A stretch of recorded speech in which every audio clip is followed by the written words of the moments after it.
Number 7. Gabriel and Henriette Schlesinger. Gabriel Schlesinger was born in 1756 in Silesia. Gabriel probably worked as a teacher for the Salomon family. He married the daughter in the family, Henriette. The couple had several children who were born on Maastricht. Gabriel was a merchant and ran several businesses on Maastricht, and at the same time he had an important role in the Jewish congregation on Maastricht. He taught religion and was a cantor in the synagogue between 1791 and 1794. The most successful business Gabriel ran was a calico printing business. Calico printing is a block print of patterns on thin and smooth cotton fabrics, and became something of a niche among the early immigrant Jews in Sweden. The Jewish calico printers introduced new and modern patterns, different methods and techniques which made these fabrics in the highest possible fashion. Demand exploded, and several printing houses were established in Stockholm, Gothenburg and Norrköping.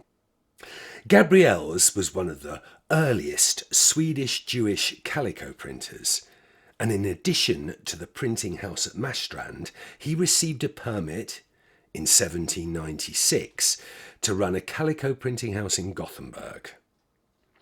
The end of the 18th century was a troubled time in Sweden for the immigrant Jews.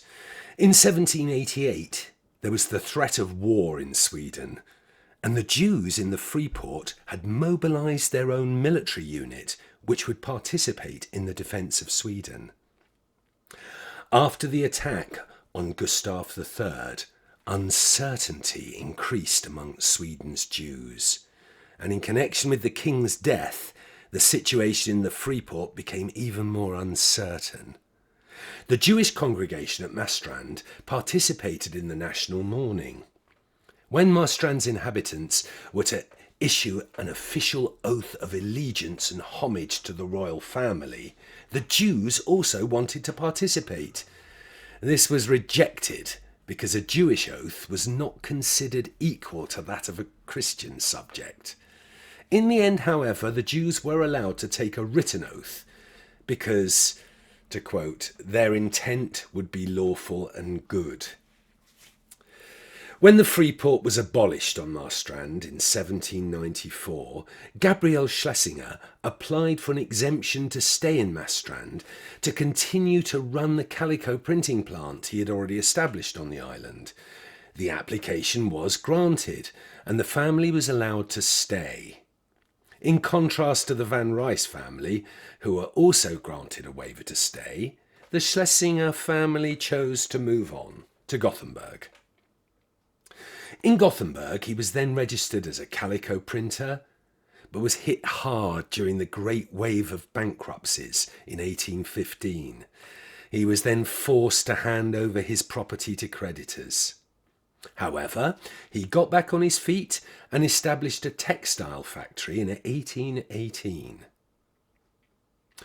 On November the 25th, 1806, Gustav IV Adolf issued a proclamation banning Swedish immigration to Sweden.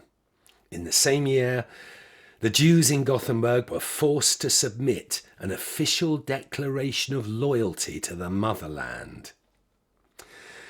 Gabriel Schlesinger died in Gothenburg on July the 29th, 1822.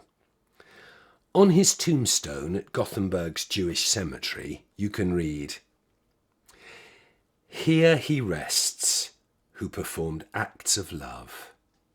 With advice and action, be active day and night, the man who was happy in the exercise of sacred works, the learned Mr. Gabriel, son of Mordecai Manise."